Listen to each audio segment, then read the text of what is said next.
আসসালামু আলাইকুম ওয়া রাহমাতুল্লাহি তাআলা ওয়া বারাকাতুহু। আজকে 10:39 সময় আমাদের দেশে ঘটে গেল এক প্রলয়ঙ্করী ভূমিকম্প। যে ভূমিকম্পে বিভিন্ন জায়গায় ঢাকা শহর সহ বিভিন্ন জায়গায় মানুষ ক্ষতিগ্রস্ত হয়েছে। এই ভূমিকম্পটা আসলে কেন হয়, আল্লাহ তাআলা কেন ভূমিকে এমন প্রকম্পন সৃষ্টি করেন, আজকে আমরা সে সম্পর্কে কিঞ্চিত আলোচনা করব। ভূমিকম্প মহান আল্লাহর অসীম শক্তিমত্তার বহিঃপ্রকাশ। অবাধ্যতার কারণে অতীতে অনেক জাতিকে ভূমিকম্প দিয়ে সমূলে ধ্বংস করে দিয়েছেন আল্লাহ রাব্বুল আলামিন। যেদিন মহাবিশ্বের আয়ু ফুরিয়ে যাবে, সেদিন ভয়ঙ্কর ভূমিকম্পের মাধ্যমে আল্লাহ তাআলা পুরো সৃষ্টি জগৎ ধ্বংস করে দিবেন। পৃথিবীর বিভিন্ন স্থানে সংঘটিত ভূমিকম্পগুলো এরই ছোট নমুনা মাত্র। ভূমিকম্প এটা আল্লাহ তাআলার নিদর্শন। মহান আল্লাহ তার বিভিন্ন নিদর্শনের মাধ্যমে মানুষকে সতর্ক করেন। তাদের অবাধ্যতার পরিণাম স্মরণ করিয়ে দিয়ে সৎ পথে ফিরে আসার আহ্বান জানান। আল্লাহ তাআলা বলেন, আমি ভয় দেখানোর জন্যই নিদর্শনগুলো পাঠাই। সূরা বনী ইসরাঈল 59 নম্বর আয়াত। ভূমিকম্প তেমনই একটা নিদর্শন। আল্লাহ বলেন, বলো আল্লাহ তোমাদের উপর থেকে অথবা তোমাদের পায়ের নিচে থেকে আযাব পাঠাতে সক্ষম। সূরা আনআম 65 নম্বর আয়াতে আল্লাহ তাআলা এই কথাটুকু বলেছেন। আয়াতটি নাজিল হলে মহানবী সাল্লাল্লাহু আলাইহি ওয়াসাল্লাম বলেন, হে আল্লাহ, আপনার কাছে আশ্রয় প্রার্থনা করছি। শায়খ ইসফাহানী রাহমাতুল্লাহ আলাইহি আয়াতের তাফসীরে বলেছেন, এখানে ভূমিকম্প ও ভূমিধসের কথাই আল্লাহ তাআলা বলেছেন।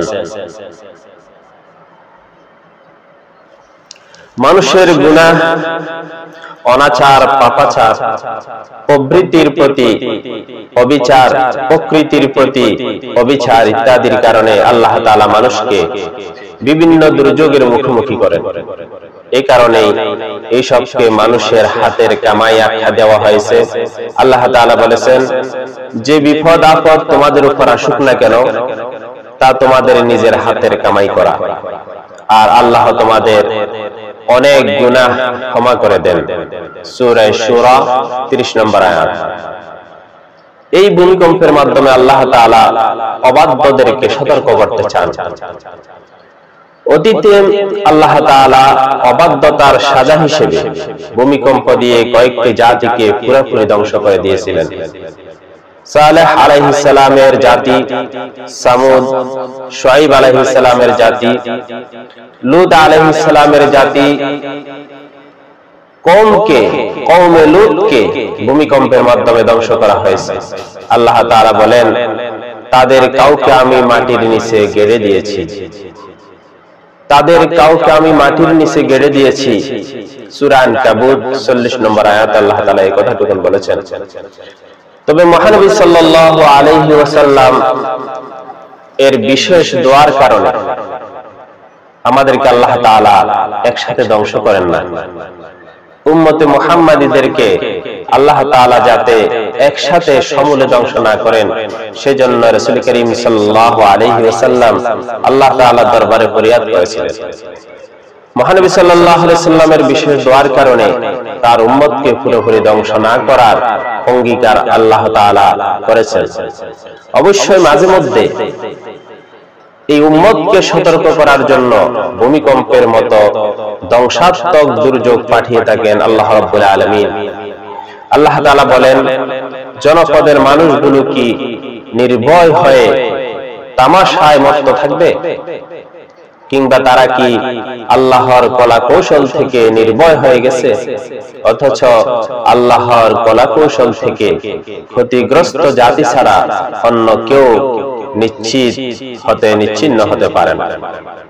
একমাত্র আল্লাহ তাআলার আযাবের মাধ্যমে ক্ষতিগ্রস্ত হয়ে সমূলে উৎপাটিত হয় একমাত্র ক্ষতিগ্রস্ত জাতি, আল্লাহর অবাধ্য জাতি। এই জন্য আসুন আমরা আজকের এই ভূমিকম্প থেকে শিক্ষা নিই, এই দুনিয়া ক্ষণস্থায়ী, একদিন এই দুনিয়া ধ্বংস হয়ে যাবে, মহাপ্রলয়ের মাধ্যমে কিয়ামত সংঘটিত হয়ে যাবে, আমরা দুনিয়া থেকে বিদায় হয়ে যাব। তাই আমরা সকল ধরনের অপকর্ম, পাপাচার, অন্যায়, অবিচার, জুলুম, নির্যাতন থেকে নিজেদেরকে রক্ষা করি। আল্লাহ তাআলার একান্ত বাধ্যগত বান্দা হিসেবে নিজেদেরকে গড়ে তোলার চেষ্টা করি। ওয়া আখিরু দাওয়ানা আনিল হামদুলিল্লাহি রাব্বিল আলামিন। আসসালামু আলাইকুম ওয়া রাহমাতুল্লাহি ওয়া বারাকাতুহু।